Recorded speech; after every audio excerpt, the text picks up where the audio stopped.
नमस्कार, मैं हूं दीपक और आप देख रहे हैं डीएसके टॉक्स। बिग बॉस 16 का आज का एपिसोड थोड़ा सा इमोशनल था, लेकिन क्या मुझे इमोशनल होकर के रिव्यू करना चाहिए? ना ये बिग बॉस के लिए अपन ज़्यादा इमोशनल नहीं होते। चाय से ज़्यादा केतली गर्म वाले तेवर अपन काफ़ी पहले ही छोड़ आए हैं। तो थोड़ा सा प्रैक्टिकल और रियलिस्टिक तरीके से चीज़ों को देखने के बाद ये रिव्यू भी उसी अंदाज में मैं आपके सामने प्रस्तुत कर रहा हूँ। यहाँ पर बिग बॉस ने कुछ बातें कही थी कि ये नॉमिनेशन जो टास्क है ये बोरिंग नहीं होगी, काफ़ी प्रिडिक्टेबल सा हो चुका है, तो बिग बॉस कुछ नया करेंगे।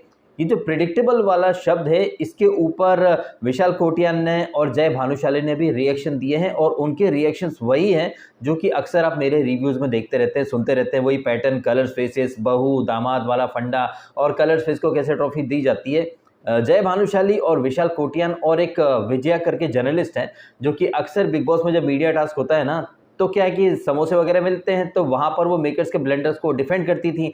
लेकिन उनका विशाल कोटियन के साथ एक इंटरव्यू का क्लिप मैंने इंस्टाग्राम पर डाला है। अगर आपने नहीं देखा है ना, तो देख लीजिएगा। वो सारे पॉइंट्स जो आपको मेरे रिव्यू में मिलते हैं, वही सारे पॉइंट्स अब जर्नलिस्ट, मीडिया के लोग और बिग बॉस के एक्स कंटेस्टेंट भी खुल करके बोलने लग गए हैं। इस चीज़ को मैं अपनी एक छोटी सी जीत मानता हूँ। अब ये जो कुछ बातें हैं जो कि बिग बॉस के एक्स कंटेस्टेंट हाईलाइट कर रहे हैं, आप मुझे बताइएगा, अगर आप किसी एक्स कंटेस्टेंट के रिव्यू देखते हैं तो क्या वो अपने रिव्यूज़ में ये पॉइंट हाईलाइट करते हैं कि वोटिंग वगैरह की कोई अहमियत नहीं होती है? कलर फेस, उनका पैटर्न, जैसे अभिनव को निकाल दिया था, चुबीना को सिंपैथी मिले, या अंकित को लेकर के आए फिर उसे यूज एंड थ्रो करके फेंक दिया। मतलब कुंभकर्ण की नींद में पड़े हुए सेलिब्रिटीज, एक्स कंटेस्टेंट अब जाग चुके हैं और मुझे बहुत ज़्यादा खुशी होगी उन लोगों को फॉलो करने वाली जनता भी ये सच देखे और स्वीकार करे कि बिग बॉस में अब रियल कुछ भी नहीं होता है। इनफैक्ट यहाँ पर जो ऑडियंस आई थी और बिग बॉस ने कहा था कि यहाँ पर 3 राउंड में ऑडियंस आएगी। पहले राउंड की ऑडियंस दूसरे राउंड में रिपीट नहीं होगी और दूसरे राउंड की ऑडियंस तीसरे यानी थर्ड राउंड में रिपीट नहीं होगी। लेकिन कुछ एक चेहरे शायद आपको 2 राउंड में दिखाई दिए हों। उन्हीं चेहरों में से ये एक लड़की का चेहरा है जो आपने विरोधी के लिए मतलब वोट ना करें और डांस वाला राउंड, 2 राउंड में ये मोहतरमा लाल ड्रेस वाली स्लीवलेस ड्रेस में ये महिला क्या आपको 2 राउंड में दिखाई दी थी? मुझे तो दिखाई दी और ये तस्वीर मैंने आपके सामने इसीलिए रखी है सो दैट आप भी देखें। अगर आपको डाउट हो तो आप एपिसोड दोबारा से देखिएगा। विरोधियों को क्यों ना वोट करें उस राउंड में, और बाद में जो डांस वाला राउंड था वहां पर ये महिला आपको दिखाई दी है। एंड ट्रस्ट मी, अगर एपिसोड को डाउनलोड करके स्लो मोशन में और रोक रोक करके देखेंगे ना, तो आपको 2-4 चेहरे और दिख जाएंगे जो कि वहां पर एक से ज्यादा राउंड में उपस्थित थे। खैर, यहाँ पर जब एपिसोड शुरू होता है तो एंथम वगैरह के बाद कुछ हैपनिंग चीज़ें रहती हैं नहीं। वहाँ शालीन थोड़ी देर के लिए वो बालों को लड़की जैसा बना लेता है। अर्चना, शालीन और प्रियंका, इनकी वही बातें होती रहती हैं। हाँ, एपिसोड के स्टार्ट में प्रियंका और शालीन किसके बारे में बात कर रहे थे? क्या वो टीना के बारे में बात कर रहे थे? बहुत ही मतलब गुपचुप वाले अंदाज में बातें कर रहे थे और ठीक से सुनाई भी नहीं दे रहा था, क्योंकि वो प्रियंका अपने पैर हिला रही थी, तो जिसकी वजह से काफ़ी डिस्टर्बेंस आ रही थी। एंड इसी दौरान एमसी स्टैन अपना रैप करता रहता है, प्रियंका और शालीन डांस करते रहते हैं। फिर वो भरो मांग मेरी भरो वाले अंदाज में अर्चना गौतम डांस करती रहती। अर्चना एक्चुअली में खुद को ममता कुलकर्णी समझ रही थी, वहीं शालीन, अर्चना, इनका गाना बजाना, मस्ती करना, इससे शिव को, निमृत को बहुत ज़्यादा प्रॉब्लम भी हो रही थी और ये कहते भी कि यार ये क्या मतलब कितने झूठे नकली लोग हैं। अच्छा, नकली लोगों से मुझे याद आया कि कुछ खबरी जैसे लोगों ने कहा कि ये जो टास्क थी यहाँ पर सिर्फ शिव के या एमसी के फैन आए थे, यानी कि मराठी फैंस आए थे। और ये बातें कर रहा है वो खबरी जो खुद पिछले सीजन में तेजस्वी उर्फ फेकस्वी को सपोर्ट करा था। तब उसने नहीं बोला कि भाई फेकस्वी के सपोर्ट के लिए सारे मराठी लोग आ गए। मतलब आप देखें कि कितने दल बदलू ये लोग होते हैं ना, पट से अपना स्टैंड बदल लेते हैं। फेकस्वी का वो पीआर था खबरी, तब उसने खुद काफ़ी सारे लोगों को भेजा मुंबई से, पुणे से, तब ये मराठी कार्ड उसने नहीं खेला। लेकिन अब वो मराठी कार्ड खेल रहा है क्योंकि उसने प्रियंका चार चौधरी या फिर अर्चना का पीआर वगैरह करने का काम ले लिया है। तो उसको यहाँ पर सडनली इस बात से दिक्कत हो गई कि भैया मुंबई के अंदर ये टास्क रखी, मराठी लोग आए हैं, भैया वो तो शिव को, एमसी को सपोर्ट करेंगे। जबकि बिग बॉस से कह रहा था कि देश भर से लोग बुलाए गए हैं। और मुझे भी काफ़ी कमेंट आए जहाँ पर सबने कहा कि नहीं भैया, वहाँ पर कोई गुजरात का था, कोई दिल्ली का था, कोई पंजाब का था। इनफैक्ट देश दुनिया के लोग शिव को और एमसी को सपोर्ट कर रहे हैं। लेकिन ये प्रांत वाला जो कार्ड है ना भाई साहब, वो खबरी भी एकदम गर्दुल्ला है। मतलब फिर वो चमचा पार्टी का है और अंदर एक चमचा पार्टी की है। तो आप समझ जाएं कि मतलब इन लोगों की मेंटेलिटी क्या है। देश को टुकड़े टुकड़े में बांटना चाहते हैं ये लोग, और बिग बॉस को भी ये लोग नहीं छोड़ना चाहते। यहाँ पर भी प्रांतीयता का कार्ड ये लोग खेलना चाहते हैं, गर्दुल्ले कहीं के साले। इस टास्क में मुझे सबसे ज़्यादा इम्प्रेस अगर किसी ने किया है ना, तो वो मुझे इम्प्रेस किया है एमसी स्टैन ने। और जिस तरह से उसने परफॉर्म किया, और जिस तरह से हर राउंड में उसने बोला कि मंडली एंड तक रहना चाहिए, मंडली एंड तक रहना चाहिए। और ज़्यादातर जो क्राउड आई थी उस क्राउड ने शालीन को और अर्चना को जो धोया है, मतलब इंसल्ट भर भर के करी है अर्चना की। और रही सही कसर तो तब पूरी हो गई थी, ये अर्चना जो दूसरों के लिए गड्ढा खोदती रहती है, कैसे डांस करते करते खुद ही गिर पड़ी। मतलब एक के बाद एक जिल्लत के लड्डू मिले हैं, बेइज्जती वाले मोमेंट मिले हैं अर्चना को। एक तरफ वो कह रही थी कि मेरी कोशिश रहती है कि लोग ऑफिस से काम धंधा करके आए, उसके बाद टीवी पर एंटरटेनमेंट मिले। अरे अर्चना, तुम्हारे घर में ये फेक फाइट, ये लड़ाई झगड़ा, दूसरों के माँ बाप पर जाने को एंटरटेनमेंट बोला जाता होगा? आमतौर पर सामान्य दिनचर्या में लोग ऐसी चीजों को इरिटेटिंग हरकत बोलते हैं, और ऐसी चीजें कोई गला फाड़ फाड़ के चिल्लाए तो लोग टीवी म्यूट कर देते हैं। मेरा तो ये मानना है और ये कहना भी है कि अर्चना गौतम जैसे ही आप शो से बाहर आओ ना, सबसे पहले एक डिक्शनरी खरीदना और उसमें एंटरटेनमेंट शब्द का हिंदी में मतलब क्या होता है ना, उसे समझने की कोशिश करना। चीखना, चिल्लाना, फेक फाइट करना, लोगों का गला पकड़ लेना, लोगों की आंख फोड़ देना, इसे एंटरटेनमेंट नहीं बोला जाता है। पहले तो इसने गुस्से में आकर के शिव का टैटू पकड़ लिया था, गला दबा दिया था, उसके बाद उसकी आंख फोड़ दी, और फिर कहती मैं तो भाई रियल हूं, मैंने दिल से कुछ नहीं करा था, जानबूझ के नहीं करा था, ये तो मतलब हो गया। वाह वाह वाह, ओह माय गॉड, वाओ। पहले इनका खुद पर कंट्रोल नहीं रहा तो इन्होंने गला पकड़ लिया, दूसरी बार इन्होंने खुन्नस में आकर के बदला लेने के लिए जानबूझ करके शिव की आंख में वो हल्दी और डिटर्जेंट भर दिया। लेकिन अरे वो तो हो गया हो गया, वाह वाह वाह। मतलब ये अर्चना ना दुनिया को बेवकूफ़ समझ रही है, और किस कदर ये अपने ख्यालों की दुनिया में रहती है ये तो आपको समझ में आ ही रहा होगा कि वो खुद को एंटरटेनर मानती है, खुद को फाइनलिस्ट मानती है, खुद को विनर मानती है, खुद को रियल और सच्चा मानती है। जबकि वो कितनी रियल है कितनी झूठी है ये तो करण जौहर ऑलरेडी एक्सपोज करके चले ही गए हैं। यहाँ पर अर्चना के बाद जो सबसे लपड़ झंडिस थी ना वो थी प्रियंका। ऐसा लग रहा था कि भैया वो मोनोलॉग दे रही है, अपने किसी टीवी सीरियल का वो डायलॉग वगैरह रिपीट कर रही है। गुड इवनिंग, कैसे हैं आप लोग, मैं ना बहुत पहले जिम्मेदारी उठाना चाहती थी, फैमिली की जिम्मेदारी थी इसलिए उडारिया मिल गया है। उडारिया से पहले इनकी जिंदगी में एक और ऊ आया था, ऊ फॉर उल्लू। लेकिन कितनी सफाई से सच्चाई की मूरत ने उल्लू ऐप का जिक्र नहीं करा। और ये प्रियंका कितनी झूठी है ना। एक तरफ इसका आज तक का एक इंटरव्यू था जहां पर ये कह रही थी अगर ये एक्ट्रेस नहीं बनती ना तो ये इंडियन आर्मी में जाती, क्योंकि इसकी फैमिली में सब इंडियन आर्मी में, इसके भाई बहन एक बड़ी दीदी को छोड़कर सब लोग इंडियन आर्मी में है। मैं आज एक्टर नहीं होती तो मैं आई एम श्योर मैं आर्मी में ही जाती, क्योंकि मेरी बहनें भी आर्मी में, भाई भी आर्मी में, उनको देख के कई बार लगता है कितनी अच्छी लाइफ है, sorted. I am really happy here. I am sure आपने ये क्लिप अच्छे से देखी और सुनी होगी। ये प्रियंका चार चौधरी यहाँ पर कह रही है कि हाय मेरी फैमिली में सब आर्मी में, लाइफ सॉर्टेड हैप्पी है। लेकिन यहाँ पर क्या कह रही थी और सिमी ग्रेवाल के सामने क्या कह रही थी, ये फैमिली में कुछ अच्छा नहीं है तो मैं अपनी बहन की मदद करना चाहती हूँ। और यहाँ पर क्या कह रही थी, मैं काफ़ी कम एज से जिम्मेदारी उठान है। इंडियन आर्मी तो भाई काफ़ी अच्छा पे करती है और सरकारी क्वार्टर वगैरह सब होता है। एक तरफ ही आज तक से कहती है कि इनकी फैमिली में सब सॉर्टेड है, सब हैप्पी है। एट द सेम टाइम मैं कम एज से जिम्मेदारी उठाना चाहती थी इसलिए मैं आर्मी में जाना चाहती थी, नहीं जा पाई तो एक्ट्रेस बन गई। वाह वाह वाह। और ये झूठी और मक्कार तो कितनी है। जैसे ही इसने देख लिया कि वीकेंड का वार में करण जौहर ने शिव को बहुत ज़्यादा सिंपैथी दी है कि उसकी आंख इंजर्ड हो गई है, और शेखर सुमन भी आए थे, उन्होंने भी एक कंसर्न दिखाया, तो इसने एकदम से तोतुआ पकड़ लिया कि यार मेरे को भी चोट लगी है, मैं कैलाश जीवन नहीं लगाऊंगी, बेटैक्सिल लगाऊंगी, मेरी भी आंख में चोट है, ठीक नहीं हो रही है। 2 दिन पहले तक अरे मेरे को कुछ नहीं हो, मेरा कान का पर्दा, मैं तो सिर्फ नाटक कर रही थी, मैं सब ठीक हूँ। लेकिन जैसे ही देखा वीकेंड पर कि यार उसको शिव को सिंपैथी मिल रही है, उसकी आंख वाकई में बहुत ज़्यादा खराब हो रखी है, तो भैया हम क्यों पीछे रहे, हम फर्स्ट वाले अंदाज में ये भी कूद पड़ी मैदान में कि हमको भी इंजरी हुई है, हमारी चोट लगी है। कितनी शातिर है ये लोमड़ी। और इसके बाद ये बेशर्मी से बोल देती है मैंने सोचा था कि मैं दिल से करूंगी जो करूंगी, दिल से करती हूँ। अरे बाप रे बाप, कितनी बेशर्मी और बेहयाई सी ये झूठ पर झूठ बोलती रहती है। एक नंबर की झूठी है ये।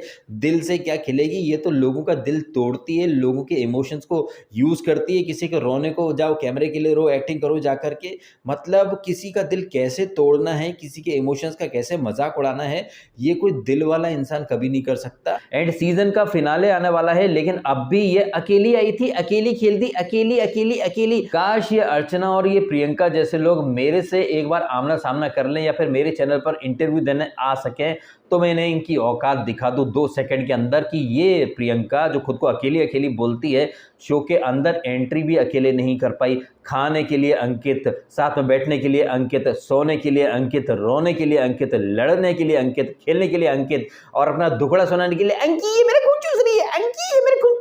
एक मोमेंट तो इस लड़की ने अकेले बिताया नहीं है, लेकिन देखो डींगे फेंकती रहती है कि मैं तो अकेली आई थी, अकेली हूँ, सोलो आई थी, सोलो ही खेलती हूँ, अकेली आई हूँ, सब लोग चढ़ते मैं तो अकेली हूँ। तुम अकेली हो तो मैं अमेरिका का प्रेसिडेंट हूँ, है कि नहीं। अर्चना गौतम भी खुद को सोलो बोलती, हम तो सोलो। और ये नौटंकी देखिए आप इन लोगों की, जब ये मिडनाइट या मिडवीक इविक्शन चल रहा था तो ये अर्चना, प्रियंका और शालीन आपने देखा होगा कितनी दूर मतलब डिस्टेंस मेंटेन करके बैठे थे, सो दैट पब्लिक में पोर्ट्रे क्या हो, अरे भैया ये वाकई में सोलो प्लेयर हैं। अरे भाई साहब, प्लानिंग करो साथ में, मस्ती करो साथ में, डांस करो साथ में, हर चीज ये लोग साथ में करते हैं, लेकिन भैया हम तो सोलो प्लेयर हैं।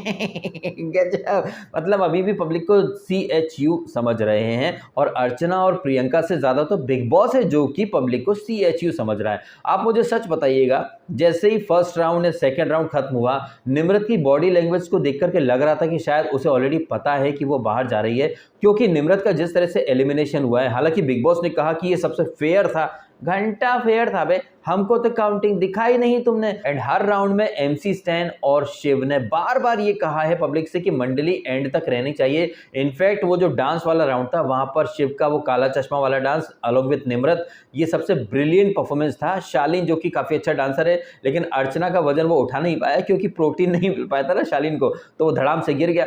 तो डांस भी निम्रत का शिव के साथ काफी अच्छा था। निम्रत की दलीलें कहिए, आर्ग्यूमेंट कहिए, वो भी ठीक ठाक थे, इतने कोई बुरे नहीं थे, लेकिन इसके बावजूद निम्रत की बॉडी लैंग्वेज को देख करके लग रहा था, जब वो फर्स्ट राउंड के बाद अंदर आकर के बैठते हैं तो स्टैन और शिव बातें करते रहते हैं, निम्रत थोड़ी सी अलग बैठी थी और उसकी बॉडी लैंग्वेज को देख करके लग रहा था कि उसे ऑलरेडी पता है कि वो जाने वाली है। और ये जाने का अंदेशा या फिर इंफॉर्मेशन क्या कन्फेशन रूम से बिग बॉस ने बता दी थी, क्योंकि आपको भूलना नहीं चाहिए कि निम्रत को एकता कपूर ने पिक्चर ऑफर कर दी है और एकता कपूर आती है और किसी कंटेस्टेंट को कुछ दे करके जाती है, जैसे कि पिछले सीजन में तेजस्वी को दिया वो नागिन का ऑफर, उसके बाद वो जीत गई। उसके पहले बिग बॉस 14 में चुबीना को दिया था वो इम्यूनिटी स्टोन और फिर वो भी जीत गई थी। इसी पैटर्न के आधार पर मैंने एक बात कही थी कि क्या निम्रत को ट्रॉफी मिलेगी? जी नहीं, यहाँ तो एक्सपेक्ट द अनएक्सपेक्टेड के तहत निम्रत को यहाँ से बाहर का रास्ता दिखा दिया गया है। लेकिन विशाल कोटियान ने भी अपने उस इंटरव्यू में ये पॉइंट हाईलाइट करे हैं कि ये जो बिग बॉस वाले हैं, ये जो बिग बॉस के कंटेस्टेंट को कैसे दूसरे शो में इस्तेमाल करते हैं, और ये चीज आप देख ही रहे हैं। गौतम को और अंकित को वो जुनूनियत नाम के शो में ये लोग लेकर के आने वाले हैं। एंड यकीन मानिए कोई बहुत बड़े आश्चर्य की बात नहीं है अगर आपको जुनूनियत में कुछ दिनों के बाद प्रियंका चहर चौधरी भी दिखाई दे जाए, तो उडारिया के बाद वो जुनूनियत में अगर ये अंकित और प्रियंका साथ में आए तो सरप्राइज या फिर शॉकिंग ऐसे रिएक्शंस मत दीजिएगा, क्योंकि ये जो कलर्स का जो धंधा है ना कि मतलब वो कंटेस्टेंट को लेकर के आते हैं, उस कंटेस्टेंट के लिए बाहर से हैशटैग और ये PR वगैरह सब तैयार कर देते हैं, फिर उस कंटेस्टेंट के लिए जो ऑडियंस बनती है उस ऑडियंस को वो कलर्स के दूसरे नल्ले शो में डाइवर्ट कर देते हैं। ये है कलर्स का और बिग बॉस का रियल धंधा, जो कि आपके सामने कई बार मैंने भी एक्सप्लेन करा है और विशाल कोटियान ने भी अपने उस इंटरव्यू में ये सारे ही पॉइंटर्स आपके सामने रखे हैं। आप चाहे तो इंस्टाग्राम पर वो इंटरव्यू देख लीजिएगा। और वो तमाम लोग जिन्हें लगता है कि बिग बॉस में सब कुछ रियल होता है, जी नहीं, खुद एक्स कंटेस्टेंट भी वही बातें करने लग गए हैं जो मैं करता था। ठीक है, खैर इस टास्क के ऊपर वापस आ जाते हैं। शिव ठाकरे आता है स्टेज के ऊपर और गणपति बप्पा का नाम लेकर के अपनी वो स्पीच देता है। शिव खुद को कॉमन मैन कह रहा था। शिव, अब तुम कॉमन मैन कतई नहीं हो, तुम बिग बॉस मराठी के विनर हो। तो ये कॉमन मैन वाला जो कार्ड है ना, ये थोड़ा सा मेरे को अटपटा लगा था। अदरवाइज उसकी स्पीच काफी बढ़िया थी और जो उसने कहा कि 6 साल से वो वेट कर रहा था, और जैसा कि उसने एक बात और कही कि ये प्रियंका या फिर ये निम्रत या शालीन जो कि ऑलरेडी बड़े बड़े काम करके आए हैं, मुझे यहाँ से जाकर के वो बड़े काम करने हैं, तो प्लीज मेरे को सपोर्ट करते रहिए। आप आज मुझे सपोर्ट करेंगे तो कल मैं भी आपके सपोर्ट के लिए खड़ा रहूंगा। ये बातें शिव ठाकरे बोलता है, यही बात मैं आप सबसे बोल रहा हूँ। प्लीज मुझे सपोर्ट कीजिए। अगर मैं किसी लायक बन गया या काफी आगे पहुंच गया तो मैं आपके लिए हमेशा खड़ा रहूंगा। इसलिए प्लीज मेरे चैनल को लाइक भी करें और सब्सक्राइब भी करें और जितना हो सके मतलब सपोर्ट वगैरह करते रहें। फिर MC स्टैन भी आता है और वो भी अच्छी खासी स्पीच देता है कि गेम को वो काफी लेट समझा लेकिन काफी अच्छे तरीके से समझना शुरू कर दिया। इन्वॉल्वमेंट के नाम पर फेक फाइट करना, खामखा की लड़ाई करना, ये उसकी फितरत नहीं है। इसलिए इसलिए बाकी के लोग बोलते रहे कि इसका इन्वॉल्वमेंट नहीं है। इन्वॉल्वमेंट का मतलब सिर्फ फाइट करना नहीं होता है। तो काफी बढ़िया तरीके से उसने अपने पॉइंटर्स रखे एंड वहां पर जितनी भी ऑडियंस थी ना वो शिव को और एमसी को बहुत ज्यादा सपोर्ट कर रही थी। एंड यही वो बात है जो कि बार बार मेरे को सोचने पर मजबूर कर रही है कि जब शिव और एमसी इतना ओपन अपील कर रहे थे कि भैया मंडली एंड तक टिकनी चाहिए, जाहिर तौर पर वो लोग जो शिव और एमसी को सपोर्ट कर रहे थे वो शिव और एमसी की बात मानेंगे, तो वो निम्रत को भी वोट कर ही रहे थे। क्योंकि पहला राउंड कहिए या फिर जो विरोधियों के लिए वोट क्यों नहीं करना, इन दोनों ही राउंड्स में निम्रत ने काफ़ी अच्छी स्पीच दी थी। उसके पॉइंट्स काफ़ी अच्छे थे और एक पॉइंट जो कि उसने बार बार हाईलाइट किया कि वो रियल है, उसने कुछ भी फेक नहीं किया। एंड प्लीज़ मेक श्योर कि रियल लोग एंड तक पहुँचें। एंड आपको भूलना नहीं चाहिए कि डांस वाले राउंड में शालीन की पार्टनर थी अर्चना, और उनका डांस कितना अच्छा था कितना नहीं ये आपने सबने देखा है। क्योंकि यहाँ पर अर्चना और शालीन वर्सेस निम्रत और शिव ये दो कपल्स थे, तो डेफिनेटली यहाँ पर कपल के पॉइंट ऑफ व्यू से या फिर इंडिविजुअल परफॉर्मेंस के आधार पर भी निम्रत और शिव का डांस काफ़ी बेहतरीन था। और ये शिवरित जितना ये ट्रेंड होता रहता है वहाँ पर इनको डेफिनेटली वोट आए थे, लेकिन यहाँ पर बिग बॉस खेल गया है और ये सब बाहर का खेल है, मतलब बाहर से कंट्रोल किया हुआ खेल है। और इसीलिए निम्रत की बॉडी लैंग्वेज बार बार ये चीख करके गवाही दे रही थी कि उसका बाहर जाने का समय आ चुका है। अर्चना जैसे लोग शो में अब भी टिक गए हैं। आपको याद होगा बिग बॉस 14 में अली गोनी पहले बार चला गया था और इसको निकी तंबोली के लिए बोल दिया गया था इससे ज़्यादा वोट आए हैं, तो यहाँ पर वही चीज़ आपको देखने को मिली है। और ये जो पब्लिक वोट जो बिग बॉस कह रहा था कि बड़ा फेयर है, पब्लिक को वोट डालते दिखाया है, लेकिन किस कंटेस्टेंट को कितने वोट आए ये हमें बिग बॉस ने कभी नहीं दिखाया। लेकिन कुछ खबरी लोगों को पता चल जाएगा कि 17,000 वोट आए थे, शिव के लिए इतने वोट आए, इसके इतने वोट आए। ये बातें मेकर्स खबरियों को बताते हैं, डायरेक्ट टीवी पर हमें नहीं बता सकते क्या? कुछ तो गड़बड़ हो जाया, बहुत बड़ी वाली गड़बड़ है भैया। और इस बात का शायद एक अंदाज़ा निम्रत को मिल चुका था, इसलिए वो पहले से ही काफ़ी डिप्रेस्ड और बहुत ही ज़्यादा नर्वस दिखाई दे रही थी। जबकि देखा जाए तो बीइंग अ कलर फेस ऐसी कोई नर्वसनेस होनी तो नहीं चाहिए, क्योंकि निम्रत को पता है कि वो छोटी सरदारनी जैसा बड़ा एक शो करके आई है। वैसे छोटी सरदारनी निम्रत को वो चड्डी कुमार ने निम्रत भालूवालिया करके कुछ वो दिया था, रोस्ट वगैरह कुछ किया था या एक स्पूफ टाइप का बनाया था। निम्रत को यहाँ पर भालू वाला चुनाव चिन्ह दिया गया भाई साहब, भालू। और बिल्ली का चुनाव चिन्ह मिला था इसको प्रियंका को। जिराफ तो खैर एमसी को मिला था और शिव को मिला था घोड़ा, और शालीन भनोट द भेड़िया और अर्चना गिलहरी। अब यहाँ पर शिव को घोड़ा और एमसी को जिराफ का चुनाव चिन्ह मिला, जो कि इनको पहले भी मिल चुका है। अब यहाँ पर ना पिछले साल की तरह ही एक गेम खेलना चाहता है बिग बॉस। ट्रॉफी का जो शेप है वो घोड़े जैसा है, लेकिन ट्रॉफी के जो मतलब ऊपर जो कुछ 3-4 बाल जैसे निकल रहे हैं वो एमसी स्टैन के हेयर स्टाइल से मिलते जुलते हैं। एंड ऐसा ही गेम ना मेकर्स ने पिछले साल भी खेला था।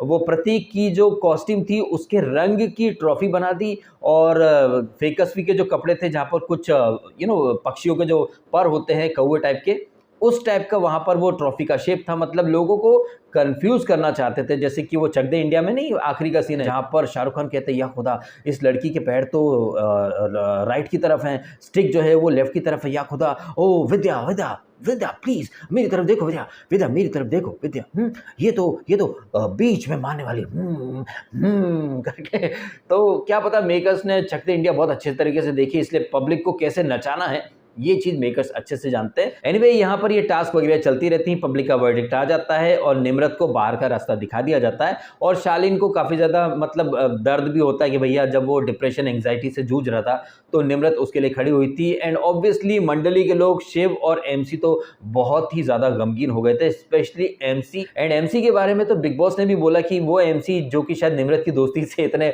प्रसन्न नहीं थे, लेकिन निम्रत के एलिमिनेट होने पर एमसी को बहुत ज़्यादा दुख हुआ। अब यहाँ पर जिस तरह से निम्रत गई है बाहर और शिव और एमसी काफी अकेले पड़ गए हैं, और शालिनी और प्रियंका की जो नजर है ना वो मंडली पर लग चुकी है, इसलिए पिछले 2 एलिमिनेशन मंडली की तरफ से हुए हैं। और इस खुशी में एपिसोड के एंड में ये राक्षसी हंसने वाली प्रियंका हंस रही है, अर्चना जमीन पर लौट रही है, और इन दोनों की ऐसी राक्षसनी और पिशाचनी वाली हरकतें देख करके शालीन, जिसको कि बहुत ज्यादा डर लगता था, वो मतलब अकेला पड़ गया था, अब वो भी उनके साथ बैठ करके मस्ती कर रहा है रूम ऑफ 6 के अंदर। सारे रूम बंद कर दिए बिग बॉस ने, सिर्फ रूम ऑफ 6 जो है वो चालू है, जहां पर कि शिव बोलता भी कि हमारा पहला रूम और आखिरी रूम भी यही बने तो ज़्यादा बेहतर है। हालांकि जब एपिसोड खत्म होता है तो ये अपने फेवरेट जगह माहिन के रूम में ये दोनों अकेले बैठ करके अपना गम बांटते हैं, शेयर करते हैं, क्योंकि रूम ऑफ 6 में तो राक्षसी हंसी का खेल चल रहा था प्रियंका, अर्चना और शालीन के बीच में। मतलब ये कौन सी बात होती है या फिर ऐसी कौन सी कॉमेडी वाली सिचुएशन हो गई जहां पर अर्चना जमीन पर लौट रही है। मतलब मुझे तो ये बचकानी चीजें लगती हैं। हालांकि जिस तरह से अर्चना को ऑडियंस ने आईना दिखाया है, अर्चना को थोड़ा सा रियलिटी चेक तो जरूर मिला होगा। वो ये सोच रही थी कि भैया बाहर वो चल रही है, घंटा चल रही है, बाहर तो शिव और स्टैन चल रहे हैं, और जिस तरह से ऑडियंस ने कहा कि नहीं भैया तुम रियल नहीं हो, तुम नकली हो, दिल चीर के नहीं दिखा सकती। अरे दिल चीर के दिखाने की जरूरत क्या है? पब्लिक बेवकूफ थोड़ी है जिसको समझ में ना आए कि भैया तुम रियल हो या फेक हो। तुम छोटी छोटी चीज के मुद्दे बनाती, कंटेस्टेंट का गला दबा देती है, उनकी आंखों में मिर्ची डाल देती है, फिर आके सॉरी गलती हो गई, अरे मैं जानबूझ के नहीं करा। अरे तूने जानबूझ के ही करा है। और अर्चना की जो मेंटेलिटी है ना, वो है क्रिमिनल मेंटेलिटी। और ये अर्चना जो कि अपने डिफेंस में हमेशा कहती रहती कि वो ऐसी ही है, वो रियल है, तो क्या अर्चना पार्लियामेंट में ऐसे ही बिहेव करेगी क्या? या अगर ये चुनाव जीत जाएगी या फिर मान लीजिए चुनाव वापस से हार गई, तो क्या अपने वोटर्स का गला पकड़ेगी जाके? अर्चना एक्चुअली में साइको है और वो सभ्य समाज में रहने लायक तो बिल्कुल भी नहीं है। अर्चना और ये प्रियंका, ये दोनों ही अंजू मंजू कुंभ में बिछड़ी बहनें हैं, दोनों ही गॉन केसेस हैं। एक लड़की छोटी छोटी बात पर लोगों के गले पकड़ लेती है या फिर जमीन पर लौटने लगती है टेम्पो चाप शायरी करके, वहीं दूसरी लड़की छोटी सी बात के ऊपर भी आज फिर बिग बॉस ने एक टोंट मारने के अंदाज में वो राक्षसी हंसी हंस दी थी, लेकिन इस प्रियंका को फिर भी चीजें समझ में नहीं आती है। हर मतलब यार क्या मतलब, ये तो पागलपंती की निशानी है। और इसी नोट पर ये वीडियो मैं कर देता हूँ खत्म, क्योंकि और बात करने के लिए तो यहाँ पर कुछ खास है नहीं जिसके बारे में जिक्र वगैरह किया जाए। अब कल कृष्णा आएगा, मस्ती मजाक करेगा, उसके बाद एक एपिसोड में जर्नी दिखाई जाएंगी, अगले एपिसोड में बची कुछ जर्नी दिखा दी जाएंगी, फिर डांस परफॉर्मेंस, एंड देन हमें ग्रैंड फिनाले के दर्शन हो जाएंगे। देखना इंटरेस्टिंग होगा कि किसके हाथ में ट्रॉफी आती है। मेरी तो दिल से ये ख्वाहिश है कि मंडली के हाथ में ट्रॉफी आए, तो वहाँ जितने भी चौमू, चूसली, अशुद्ध अंकल, गौहर, चड्डी कुमार, एक जो पूरी झंडली मंडली गुंडली सब इकट्ठे बैठे हैं ना, उनका मुंह देखने लायक होगा। अगर मंडली के हाथ में ट्रॉफी आती है तो स्टैन या शिव किसी के भी हाथ में ट्रॉफी आए, आई विल बी हैप्पी भैया। मुझे काफ़ी खुशी होगी अगर शिव स्टैन कोई भी एक जीत जाता है तो। बस शिव के अगेंस्ट एक ही चीज़ जा सकती है, वो ये है कि वो बिग बॉस मराठी ऑलरेडी जीत चुका है। तो क्या मेकर्स रीजनल शो के विनर को नेशनल शो का विनर बनाएंगे, ये देखना इंटरेस्टिंग बात होगी। वहीं वोटिंग लाइन ओपन हो चुकी हैं और कुछ अपडेट आई कि वोट का जो सर्वर है वो क्रैश कर गया, क्योंकि शिव के लिए और MC स्टैन के लिए वोट करने वाले लोगों ने इतनी ज़्यादा वोट करे कि वोट का सर्वर ही क्रैश कर गया है। अब देखते हैं भाई साहब, कुछ दिनों में नतीजा सबके सामने आ ही जाएगा। और हाँ, जाते जाते एक बात और, जिस तरह से निम्रत की बॉडी लैंग्वेज थी, क्या आपको लग रहा है कि उसको पहले से हिंट मिल चुकी थी कि वो बाहर जाने वाली है, उसका पत्ता कटने वाला है? क्योंकि उसने पहले से ही हाथ वगैरह पकड़ लिए थे और उसकी बॉडी लैंग्वेज इशारा कर रही थी कि उसको हिंट मिल चुकी है कि निम्बो मैडम तुम्हारा जाने का समय आ गया है, क्योंकि तुमको लव सेक्स एंड धोखा 2.0 की तैयारियों में बिजी होना है। क्या पता भाई साहब, अंदर खाने में बहुत कुछ होता है लेकिन हमें बताया नहीं जाता, दिखाया नहीं जाता है। इन्हीं बातों के साथ ये वीडियो खत्म कर देता हूं। आपको वीडियो अच्छा लगा है तो इसको लाइक जरूर कीजिएगा, भर भर के लाइक करें और करें चैनल को सब्सक्राइब भी यदि आपने नहीं किया तो। मिलता हूं आपसे अगले वीडियो में। आपने समय निकाला, वीडियो देखा, आपका बहुत बहुत धन्यवाद। Thank you so much.